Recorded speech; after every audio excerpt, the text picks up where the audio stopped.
આગામી 12 એપ્રિલ હનુમાન જન્મ ઉત્સવ ત્યારે સુરતમાં 6000 કિલો બુંદીનો લાડુ બનાવવામાં આવી રહ્યો છે। પારદેશ્વર અટલ આશ્રમ ખાતે આ લાડુ બનાવવામાં આવી રહ્યો છે। હનુમાન જન્મ ઉત્સવ નિમિત્તે ભક્તોએ આ લાડુ પ્રસાદીમાં આપવામાં આવશે।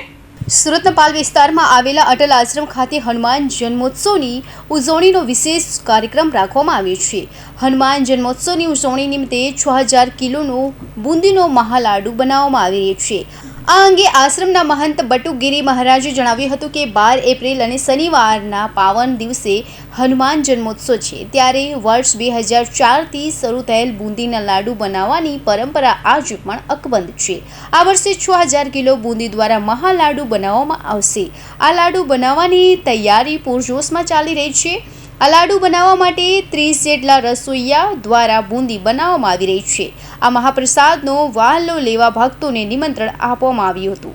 અટલ આશ્રમ પારદેશ્વર મહાદેવ હનુમાનજી મંદિર સર્વ દર્શક મિત્રો અને ભાવિક ભક્તોને હાર્દિક શુભકામનાઓ જાહેર આમંત્રણ આપું છું કે આ પ્રસંગ ઉપર 2000 કિલો બુંદી ગાંઠિયા તેમજ 6000 કિલોનો એક લાડુનો દર્શન અને પ્રસાદ ગ્રહણ કરે। સાથે આવો શનિવારના દિવસે જે હનુમાન જન્મ ઉત્સવ મનાવી રહ્યા ત્યારે દાદાને તેલ અને સિંદૂર ચડાવી એમના આશીર્વાદ પ્રાપ્ત કરે। દરેકના જીવનમાં હનુમાનજી મહારાજ સુખ શાંતિ સમૃદ્ધિ આપે એવી અટલ આશ્રમ પારદેશ્વર મહાદેવ મહંત શ્રી બટુગીરીજી મહારાજની તરફથી શુભકામનાઓ। બાપુ, હનુમાનજી અમર છે, એના બાબતે પ્રકાશ પાડો થોડો। જો આમ જોઈએ ને તો રામની, કૃષ્ણની વગેરેની આપણે જન્મ ઉત્સવ મનાવતા હોઈએ। અરે માતાજીના 9 દિવસ, મહાદેવનો 1 મહિનો જાણતા અજાણતા પણ શિવ મંદિરમાં આપણે જઈએ તો એવું કહેવાય કે સાહિત્ય મુક્તિ મળે, ધર્મ અર્થ કામ અને મોક્ષ મળે।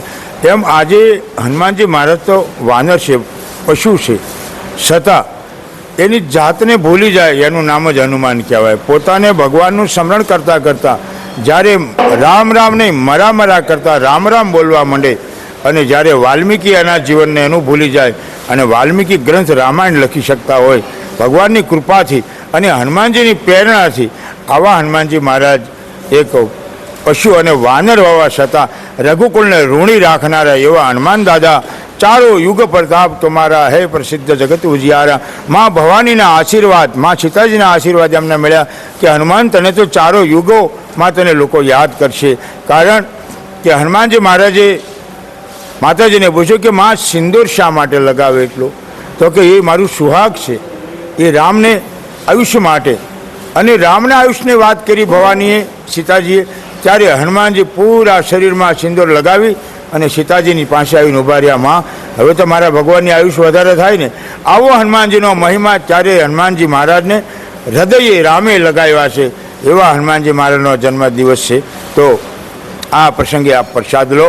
અને કેટલા દિવસથી આ ચાલુ હોય છે તૈયારી? પ્રસાદ માટે કેટલા માણસો? પ્રસાદ માટે 9 તારીખથી 9 વાગ્યાથી શરૂ કરી હજી કદાચ કાલે સવારે લાડુ પૂરો થઈ શકે 9-10 વાગ્યે। અત્યારે કામ ચાલુ જ છે, જોઈ શકો છો પોણા ભાગનો લાડુ તૈયાર થયો છે। એમાં પછી 30 કંદોયા રસોઈયા સાથે 30 બોટલ ગેસ આ પણ સાથે છે। અને દર વર્ષે આપણે કરીએ છીએ, દર વર્ષે 500 કિલો કે 200 કિલોનો વધતું જાય છે। 2004થી લાડુ શરૂઆત કરી 551થી આજે 2025ની અંદર હનુમાનજી મહારાજનો જન્મદિવસ શનિવારના દિવસે 6000 કિલોનો લાડુનો પ્રસાદ ગ્રહણ કરવા દરેક ભાવિક ભક્તોને સાદર આમંત્રિત કરું છું। મહંત બટુગીરીજી।